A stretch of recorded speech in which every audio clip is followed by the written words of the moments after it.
How's everybody? Everybody good? Oh, the lights are bright. I actually was doing a bit of research on Tampa before I came out, and I didn't actually realize how much of a history that Tampa actually has in cybersecurity. I think it has some sort of a name, was given in 2006, I think it was, of being the US cybersecurity city or something like that. So yeah, it was interesting to hear. Let me start with, I guess, a bit of my background. So I've been in the cybersecurity industry for coming up for 20 years now, and I've done all sorts of things, breaking into buildings, bribing people with their passes, trying to gain access to their systems in order to be able to help them to understand how to better improve cybersecurity.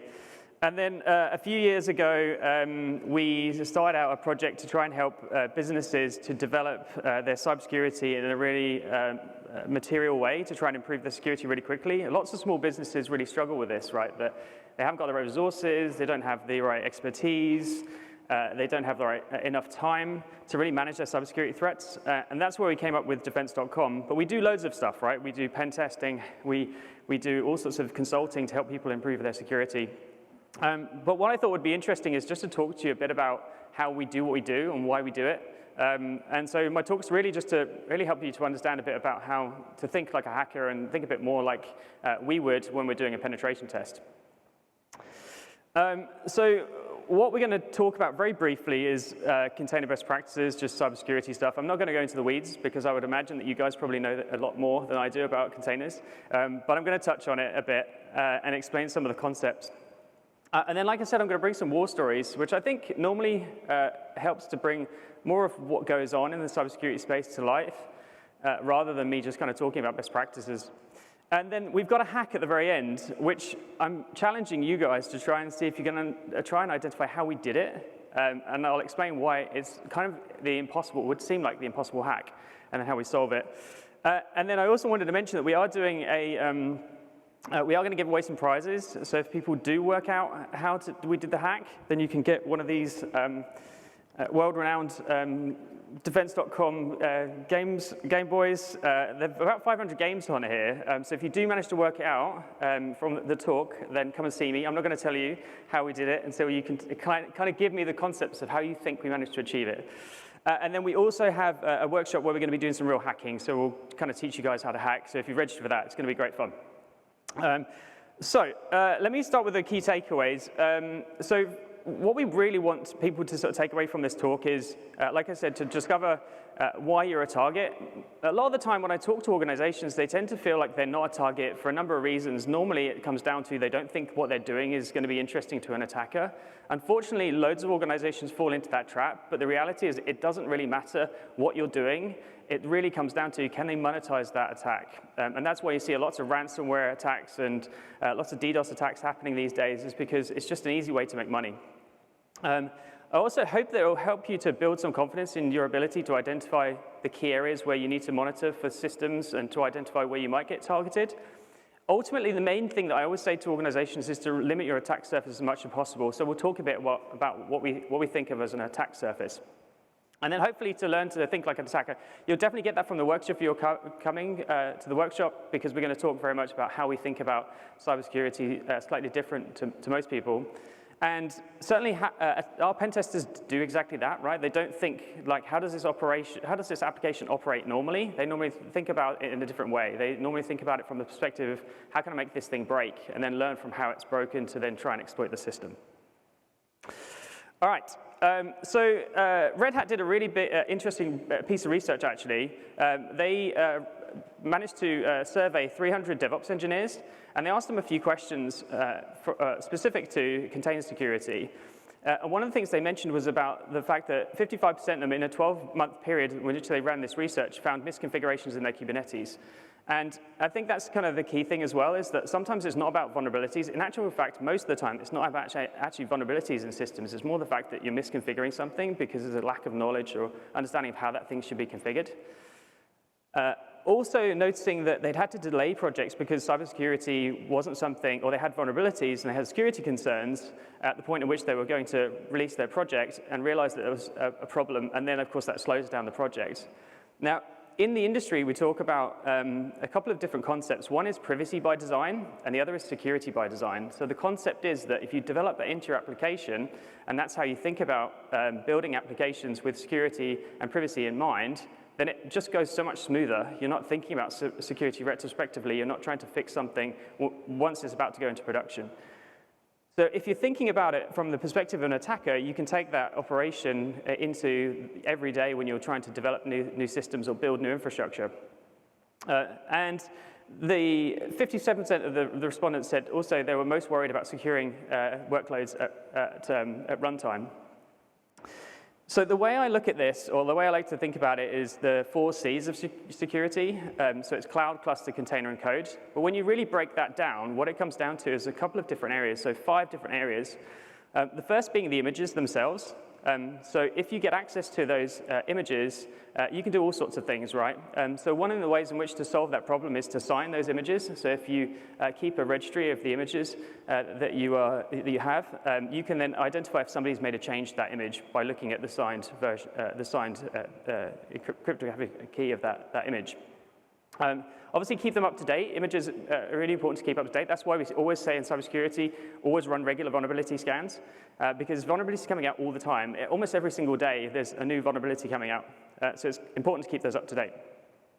The other area is your image registry. Now, a lot of people are moving to the cloud, right, and deploying this on AWS or other providers, Civo, and so the responsibility can often land towards that provider. And sometimes people don't really think about this too clearly, in the sense of they just think that cybersecurity is not important anymore because you've given the problem away to somebody else, the cloud provider. There's a concept of a shared responsibility model, which is that they want to give you enough rope to hang yourself with. And so if you're not looking at that from that perspective, you can often even misconfigure it enough to be more insecure than doing it yourself. And that's clear with the registries as well. Main thing is about access control, so making sure that people can't get access to your image registry. If you're going to host it yourself, then make sure it's secure. And ultimately also looking at, if you're dealing with third parties, making sure you do your due diligence on that third party. The other area is orchestration. It's really powerful, right? But unfortunately, it has so much power that if you get access to that infrastructure, then you can have a lot of fun if you're a pen tester, right? Because you can almost take over the whole environment. And also from a monitoring perspective, it's really great when we see organizations that are fully using orchestration tools, because we know that if somebody then starts doing something more manually and they're not using orchestration tools, it's a real clear indication that somebody's doing something malicious. So we always look out for that sort of stuff when we're monitoring people's environments. So the main thing to sort of address some of those challenges around looking at least privileges, again, a big thing in cybersecurity is about giving people as minimum permissions as you can. I'll talk about some concepts of how you can do things like privilege escalation. So that's one of the big things we do when we're pen testing, is we take a very limited level of access and we try to escalate it to as high access as possible. And then also just monitoring, right? Monitoring the orchestration tools, like I said, looking for obvious areas where the tools are not being used. And then the last 2 areas is really around the host OS. If you can deploy an operating system that's really slim, so a slim OS, and also if you're hardening it, then it massively reduces your risk. So using something like CIS benchmarks is a good way to make sure that your host OS is hardened well. And of course, again, monitoring those systems as much as possible. And the last thing is, of course, the container runtime. So monitoring things like network connections between those systems, run regular checks, but also make sure you keep it up to date so that it doesn't get hacked. All right, so I then thought, well, maybe we should look at the history of hacking, actually, because hacking really started out as, I guess, something that was more done as fun, and it was something that was, maybe there was somebody that we saw this week that was involved in it in the very early stages. So I found this clip from 2001. Hackers are the outlaws of the computer gives a bit of a feel of how security's changed. Stealing, spreading viruses. No one has a good word for them today, but it wasn't always so. This hacker started a revolution in computers. By 1982, Apple sales had reached over $500 million a year. But hacking and business were not compatible. Hackers could claim to have created the modern world, but it was a world in which they would no longer be welcome. Oh my God. So yeah, hacking's been around for quite a while, and like I say, it was fairly innocent in the early days. Like when Wozniak was involved in it, he actually, and that clip is on YouTube. I think it's from 2001 or something, and he talks about phone phreaking. That was kind of the early stages of hacking, right? And I love the story about the Captain Crunch cereal. If you guys are familiar with this story, it's basically there was a whistle in the Captain Crunch cereal which allowed you to whistle the perfect tone to be able to get free international phone calls. And so in the early days, they were using that to make these phone calls. So of course, it was fairly innocent, right, in those days. And unfortunately, how things have changed, right? You know, it's no longer like that. It's all about making money and monetizing your attacks. And these are the sorts of things that we're seeing right now. The big ones being things like ransomware. You've probably seen tons of this in the news, so I probably don't need to tell you too much about this, but there's all sorts of concepts now that are coming out of this, which is that when the first attempt to extort people out of their money doesn't work, they try other things, right? So when the encryption, when they're encrypting their disks and they want to get access to those systems and people are not paying, then of course they might do other nefarious things, but ultimately they also have scenarios where they'll pay that first ransom, and then the second ransom is on the data they've stolen. And that's the concept of direct extortion. I've seen all sorts of things as well, where once they've stolen the data, they then try and auction it on a site, like a real James Bond sort of villain style, where you go to an auction site and you're the one company and that you want your data back, and they're trying to get other people to bid against getting your data. I think that was something that was seen in the Garmin hacks, that they tried to get other people to buy the Garmin data, and Garmin were trying to get their data back by paying the ransom off. Of course, cloud attacks. Like I said, you know, it's just because these major cloud providers have a really good security posture and they've got lots of experts in this field, it doesn't mean that it's not a target. It doesn't mean that attackers are not going to be looking to try and exploit those systems.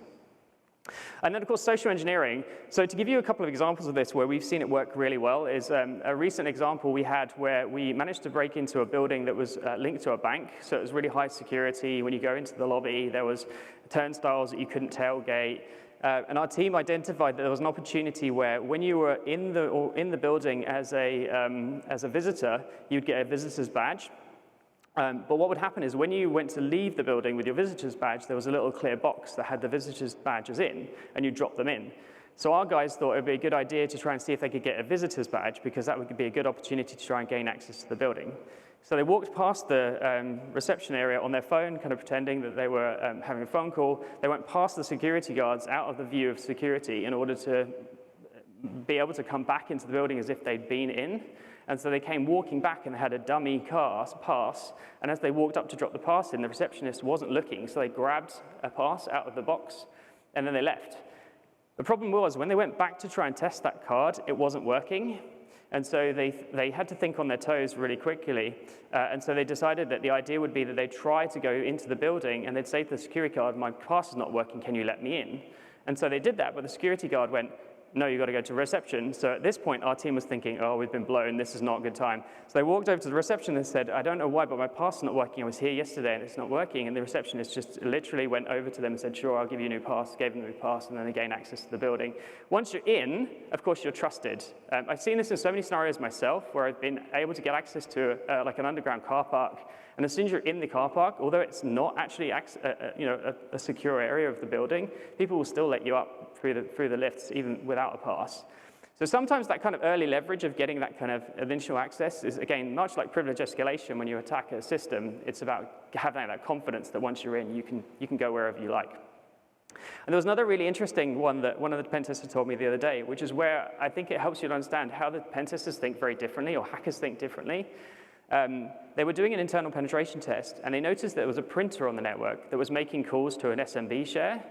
And they said to our customer, this was only this year, hey, is there any way in which I could reconfigure that printer? Is that okay? Because it's connecting to another SMB share somewhere. And they said, sure, we don't even use it, so it's fine. So they weren't even using this configuration. So what the pen tester did was they got the printer to talk to their laptop as if it was the server. And it basically gave them admin credentials because they'd used admin credentials to gain access to the SMB server. So just setting up a little listener, they could gain the admin credentials. Since they did that, they had domain admin basically on the box. So thinking about things like printers and other systems in your network, and that's why social engineering works so well, is once you kind of get that early access for a social engineering exercise, you can then pivot and leverage that access and go on to gain access to other areas. Now, look, cybersecurity, I hate the fact that it's about FUD, which is fear, uncertainty, and doubt, because we don't want to scare everybody into thinking that it's too hard and we shouldn't be doing it. You know, I can't do anything about it. I'm just going to get hacked one day, so I need to just be prepared for the worst. You absolutely do, unfortunately. So having some way in which to be able to deal with it if it happens. And if you think about it like any other scenario, right, the more you do it, the better you are when it actually happens. Most people don't test their policies or their procedures, so when it actually happens, everyone freaks out and goes crazy. So you've got to be more prepared than that. So the last couple of things here is just about some of the new and up-and-coming areas of attack, right? So AI-powered attacks, of course, everyone's heard of ChatGPT, right? So within about a week of that having been really hit the mainstream, of course, immediately security researchers are looking at ways in which they could use it to write software. And some people actually managed to write their own malware, even though it has all those restrictions to say, when you type something in, hey, write me a phishing email, it will do it, but it will just say, you shouldn't be doing this, and it's against our policies, but of course it will still do it. So the guys managed to seen writing actual malware through ChatGPT for them. Now, the reason why this is so problematic is that in the hacker scene, the concept is that normally you're not good at everything. There's specialisms, right? So there's somebody who's really good at writing malware. There's somebody who's really good at social engineering. There's somebody really good at writing like tools, like hacker tools. But you've got to bring those people together. And so if you're a script kiddie who doesn't really know what to do with this stuff, things like AI and ChatGPT make it really more accessible to those people, and which obviously increases the amount of attacks we're going to start seeing, and we have already started to see. And the last area is IoT. I think there's something crazy like 1.5 billion IoT breaches were reported in the first 6 months of 22. That's insane. Like, how many breaches? That's just mad. Like, I don't think we've seen anything like that in recent years. But the main reason for that is just IoT is not developed in a way that you can run really powerful security on it, because they're just very small microcontrollers. And so it's very difficult to develop security software for it. So it's all about how you contain those systems and how you restrict access to them and how you manage that part, which is probably why we just see so many breaches in that space. Okay, so let me give you an example of a couple more. So this one, I want to talk about some stuff around AWS, because the hack that I'm going to show you that I want to see if anybody knows how we did it is on AWS. In this example, it was a really interesting hack, actually, because what the team had worked out is that they had the way the test went is that a customer asked us, they said, look, we give contractors access to our AWS account. And what we do is we give them guest level access. So they have least privileges. They don't have a lot of access to our systems. But we do give them access to the Lambda service, which is not a very good plan, because most of the time they use the default credentials templates for these. And unfortunately, in those credentials, what people don't realize is that you can actually escalate your privileges using that method. So we were given these guest credentials in the system, and we managed to log into the system as a guest user. Once we were in as a guest user, we could then use the Lambda services to enable us to escalate our privileges up to the highest level. Once we had the highest level access, we then had access to, we were testing a cryptocurrency exchange. We had access to basically a whole ton of additional credentials of various different crypto accounts. And in theory, it could have been a really bad day for that customer had we not have been the ones that tested it and found those issues. So a lot of the time, it's again misconfiguration. You know, it's not thinking about hardening those systems. It's not looking at things like AWS and saying, well, actually, these default policies, do they really work for me? You just kind of naturally just say, OK, this is a good policy. AWS set it up, so it should be perfect for me. OK, so I wanted to also kind of intro a bit more about the hack itself, just so that it sets the right tone, I guess, for what I'm going to show you next. This is something we see quite regularly, actually, and surprisingly, a lot of the time, people say to us, well, I would never set that up that way, but trust me, we've seen it in the wild so many times, these sorts of configurations. The idea is that what we're doing in the attack is we are looking to escalate our privileges from a very low level of access, and then we want to escalate up to the highest position, as I said before. But I kind of started thinking about this talk, and I started thinking, you know what, actually, hacking or securing systems is very much like Space Invaders, because when you think about the kind of invaders are like constantly moving towards you. And you've got these defenses, but the defenses are constantly getting depleted, right? While you're not patching stuff and we're not thinking about security, the bad guys are getting closer and closer to you. And also it made me think that also where you have gaps, you know, when you have those defenses and you're kind of moving your spaceship down the bottom, there's those gaps that if you don't fill those gaps, then you're just going to get hit by one of these stray bullets. So we thought it'd be fun to try and position the rest of the talk in a bit more of the way of like an arcade game. So we came up with this idea.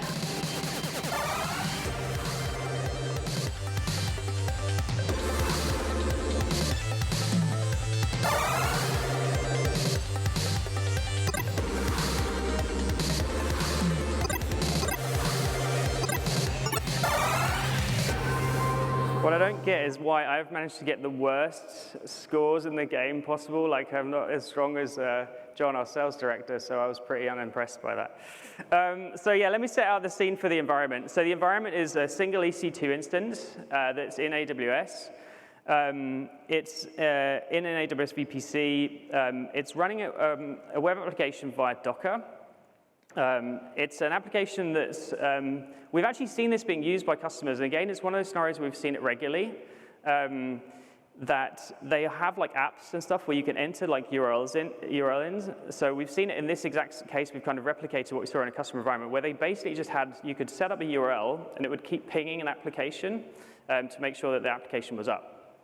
Yeah, in the EC2 instances, front end is has a standard like single application load balancer. So it's nothing special. It's just a very simple environment, nothing crazy. But what we have done is we have managed to deploy WAF. So we have a WAF in place. So you'd think that the WAF would be pretty good at detecting the attack that we're going to be doing. We're also filtering input, and you can see that the input is in the rules that we've created. We've got SQL injection cross-site scripting rules in place, so that shouldn't be possible. We are doing input validation. So this is the UI of the interface of the system we came up with for this kind of health check concept, like I said, which is a replication of what we've seen within customers.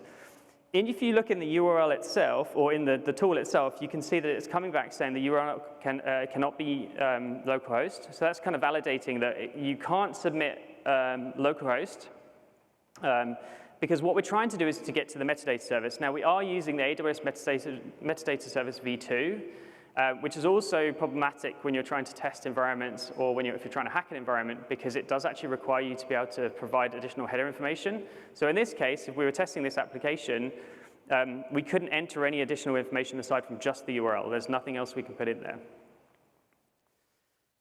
The other thing that we did is we specifically made it so it was impossible to actually call directly the metadata service on the local IP address. So as many of you probably already know, that the metadata service is always on the same IP address. So it's very interesting when you're testing or if you're a hacker, because you always know that's going to be consistent. You know that's not going to change. So that means that you can do repeatable attacks against these systems. But again, so we're blocking again the system. So we've got WAF in place, we've got input validation. You can't connect to a local host, you can't connect to the IP. And then, like I said, we've got a single load balancer. No other vulnerabilities are accounted for. It's just purely that. And like I said, we've got metadata version 2, and that would also stop things like SSRF attacks, so that wouldn't be possible. And then the last thing that's worth mentioning is that we do actually have policies already in place for the EC2 instances. So these policies are managed in such a way, so we've got permissions, I have permissions, and they're operating in a Lambda function, as I said before, like a Lambda service. So, however, though, we were still able to get full admin access. And so what we wanted to try and get people to try and think about is, how do you think it would be possible for us to be able to get admin access to this box? And what I mean by admin access is it's full admin access to AWS. So it's not like we would be only getting access to the application. So I guess, just to recap everything, to go back over it. So we've got input validation, we've got a WAF, we've got a very small attack surface, we have IAM users in place, which is read-only, so we don't have a user which has full access, just read-only access. We have a single input field, and we have a very small attack surface, but it was actually fairly trivial for us to gain access to and escalate that through. So like I said, I'm not going to give you how we managed to do it, but I am going to ask you to come and chat to us maybe and see if you can tell us how we did it. And of course, if you're going to come to our workshop, then we will be showing you a bit more about how we do it. All right. So just to I guess, try and wrap that up a little bit. So from an overall attack surface perspective, like I said, the idea that we always work on is that you want to try and reduce your attack surface as much as possible. And that could be anything, right? It could be the application you're running, like how many different types of interfaces do you have? Like how many input fields do you have? If you're talking about large infrastructure, like an office location, like how much access do people have? When you think about even privileges, the more privilege we have, the higher the attack surface is, the bigger the attack surface. So what we do is we say to customers, think about it from an attacker's perspective. They start with a recon, and what they do is they try to recon your business. They look into people in the business, they look into the external infrastructure that you have, they look at trying to profile people on social media. All of this information comes together at the end to try and build up an attack, which would then try and target organizations. So as much as you can restrict that information is the most crucial thing, really. All right, so to, I guess, finish up, the way I see it is that as an organization, we want to try and get you to think like a hacker. So we want you to try and tell us how we've done it, how we've gained access to the system. If you want to come and chat to me and ask me more questions, I can definitely explain more of it to you if you want to hear more about what we did, so you can try and get a bit more idea how it might happen. Yeah, so we are going to do our talk. It's at 3 o'clock, I think, later today. So if you've come along and speak to us about it, and we'll sort of explain the hack. And you can also try and get access to one of the Game Boys, as I mentioned before. All right, and that's it from me. It's game over, or is it, I think, is the term we made. So yeah, I think we've probably got time for questions, if anybody's got any questions. We do have some time for questions, so thank you. We have time for some general questions as well, not just the specific hacking questions. You can always visit Oliver at the booth in our expo hall to ask specific questions, but who has the first question? And just state your name and your question. Hey, I'm Adam. Thank you for this awesome talk, by the way. It was really entertaining. You mentioned AI as being a threat as a malicious attack, but how are you thinking of using AI in defense against attacks? Yeah, look, machine learning and things like that have been used in security for quite a while. And I think the problem has been that in the very early stages, everyone just thought it was snake oil because it just they didn't really have any kind of idea of how it would really work and how it'd be used. And to be honest, again, like we've done so much innovation in the cybersecurity space and people are still getting hacked. A lot of that is just down to organizations not doing what they need to do in the basics. Like, you'll be so surprised how often we see the basic types of stuff happening all the time. And it's kind of frustrating to me because I've spent the last 15 years talking about it, and you still talk about SQL injection, you're still talking about cross-site scripting, all the boring stuff that we should all be very good at remediating. So for me, it's always been about, well, if you just get the basics right, why do we even need machine learning? Because you can solve all these issues. But of course, as we evolve our security capabilities, then the attackers are looking at new ways in which they can circumvent those controls. And of course, there is a lot of innovation in the cybersecurity space. Look, there's so many exciting use cases for AI, right? Because, not least of which just to be that kind of assistance when you're doing an investigation in so many different areas. Like, we have security analysts, they spend their time monitoring log data, and some of the time you don't have a lot of time to think, and you could really benefit from the AI having some knowledge of what's going on in the environment for you, so you can just ask it simple questions like, hey, how would this attack be possible? Can you explain to me how this specific piece of log data or this particular threat could help me, could have led to this type of activity? So those sorts of things, kind of speeding up the process of doing an investigation, would be really beneficial. Also, of course, just automating just general attack type stuff, right? It's kind of analyzing other attacks and seeing how the attackers would operate. There's some really cool concepts where if you take a certain type of tool and you gather all the data about attacks and you use that information to say, well, if they start with this tool, what are the most likely things they might go on to target? You can then be proactive in trying to contain a breach.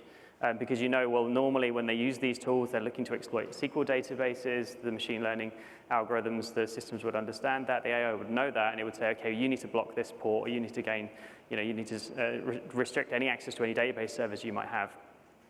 The other areas which we've always found really tricky is most customers don't actually know what they have in their environments.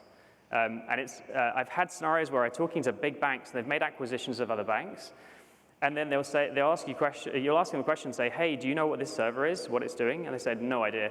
We don't dare turn it off because the guy who runs the system is no longer in the business, and if we turn the thing off, we don't know what it's going to break, and so we don't want to risk it. So I think there's areas like that where it could take information, like gather large volumes of data and try to help us to understand like what are these targets, what are the systems, and those sorts of things. So yeah, of course, there's always ways in which to benefit from the technology as well as attackers to use it against you. But I think the downside, I guess, is when you're building innovative technologies to deliver to customers, you have to make sure that the technology works really well, whereas the attackers can use it today because they don't really care about how well it works in production, right? They're just going to use it to their benefit, not worrying about that sort of stuff. So we have to be able to innovate faster, I think, especially in the security space, which is what we're working on, right? Very good, thank you. Oliver, over here, we have a question in the back. Go ahead, tell us your name, where you're from, and your question.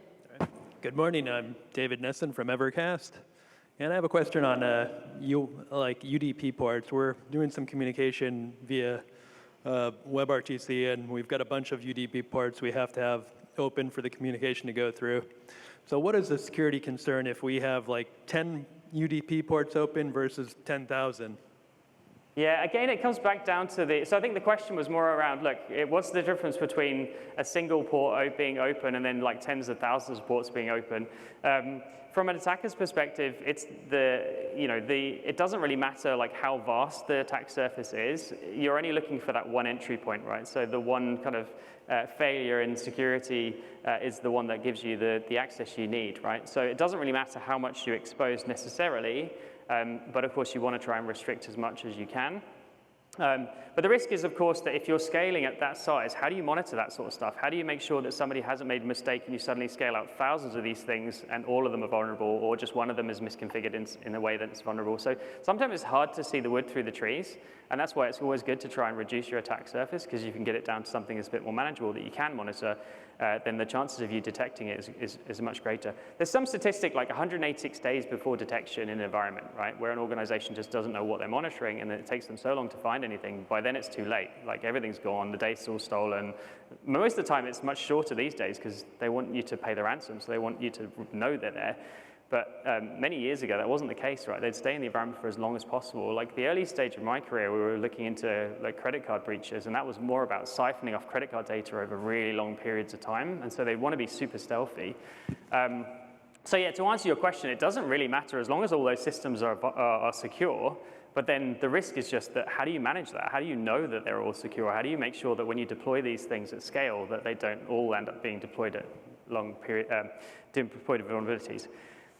There's another bit of research we did, actually, which I thought was quite interesting to address some of that question as well. Some people think, well, we don't need to worry about kind of our systems being exposed for a short period of time. So we did a test where we put a server on the internet. We didn't expose it with any DNS records or anything like that, so nobody would have known this system existed on the internet. We just spun it out on a cloud service. And within 32 milliseconds, we had our first scan. And that's because there's tons of bots out there on the internet, but there's also tons of hackers out there on the internet just scanning the internet continually. So if you spin up those 1,000 UDP ports and suddenly somebody comes across them and they are vulnerable, they're going to be found within 32 milliseconds, and then they're all going to get popped really quickly. So it's kind of more about kind of timing and making sure you're thinking about security, and that's why we always talk about this designing security in from the very beginning, because then you know that you've got that confidence that if you start to spin out thousands of things, that you know that those things are all going to be secure.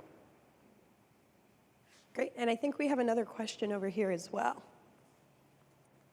This is probably just more of a general question, and I know this is probably security in layers, but do you have a suggestion of a security posture that you should be implementing based on infrastructure as code or whatnot for a multi-account architecture that has internet access in the AWS environment? Yeah. So look, from our perspective, it's always about defense in depth, right? You don't want to rely on just one source of information. We talk about two different types of data. There's high fidelity and low fidelity. High fidelity data is the stuff that's generally related to, like, we've actually detected an attack. So it's normally intrusion detection systems. Log data can't tell you that sort of stuff. Like, it doesn't, it's always the kind of byproduct of something that's happened that when you look at the logs, it's like, hey, some admin started doing something suspicious. High fidelity data is you actively see somebody trying to exploit you. So from my experience, the best way to do it in places like AWS is to use some of their existing technologies. They do have intrusion detection systems. If you ingest things like flow data, it's useful, but normally only in forensics cases where you're trying to validate your assumptions about where did this malware come from? Hey, we saw this malware getting pulled down from a location. Can we look at the flow log data to confirm that that was exactly the data that was downloaded? Of course, you want to capture your log data, and I do say to people as well, like, don't just think about it at the operating level. Like, some people are developing their own applications that have really interesting security information in them, but they never develop the logs for us to be able to consume them. So in our services, we basically deploy so that we have technology that collect from the cloud provider itself. So anything we can get out of the cloud provider, admin activity, anything from the control plane is really handy, really useful. You can build detection rules around those systems. Obviously collecting the log data, looking at network traffic, turning on things like application firewalls as if a web app. If you can get network data and you can do intrusion detection, using intrusion detection systems running on in the environment, in the AWS environment, again, it's a great way to get the data out that you need to obviously flag the alarms to say, hey, go and investigate what's going on.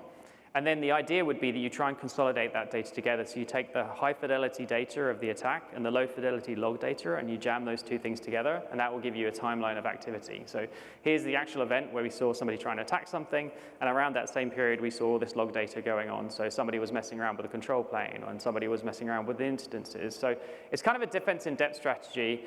I wouldn't say there's any particular tools I can think of off my top of my head that you could sort of implement, but I would definitely say turn on a lot of the AWS tools like Guard Duty, and they've got lots of other cool tools that they're using in AWS that you can consume data from.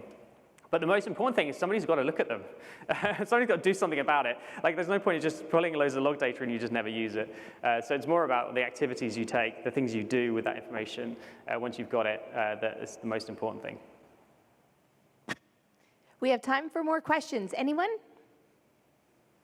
Well, Oliver, as we wait for somebody to come up with more questions, I have a question for you. Hey. What do you read in your day to keep up to date on the industry? Oh, there's so much. I guess there's so many places of information, and this is one of the things we've said for customers in the past as well, that the challenge is that there's so much information out there. How do you make it relevant to your business? So what we've done in defense.com is we've actually developed the product so you can define what you have. So you can say, like, I've got, I'm running on AWS, or I'm running on Azure, or anything like that.